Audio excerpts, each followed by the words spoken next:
Hi everybody, it's Renee from the Garden Frog Boutique, and many of you have questioned how to get the back of your tower fan off. And it is a little tricky, so I'm going to show you my trick. But first you have to unplug the fan. Take the two screws out of the back. This is kind of the handle, but take those two screws out. Now I have small hands and I don't have enough strength sometimes, but I want you to kind of grip up here and take your thumb and you just kind of try to pull apart so you see this gap. I happen to have a flat tip screwdriver.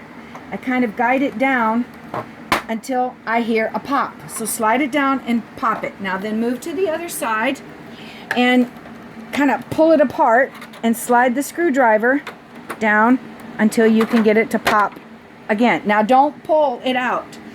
You come over here, take your hand and slide the back of it up and out, because there are two clips. See, we didn't know this the first time we ever took it apart and broke this one.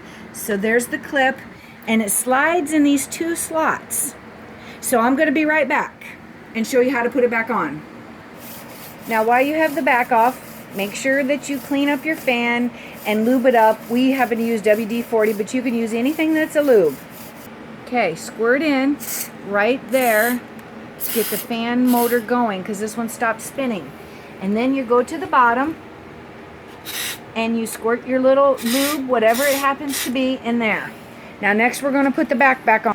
This is a part that I do not recommend, but this is how I do it so I don't have to do it twice. I plugged it back in after I lubed it all up, and I come over and I find a power switch and I turn it on and let it roll. Now if the fan motor is not turning, actually kind of help it with your finger, then get your fingers and hands out of the way.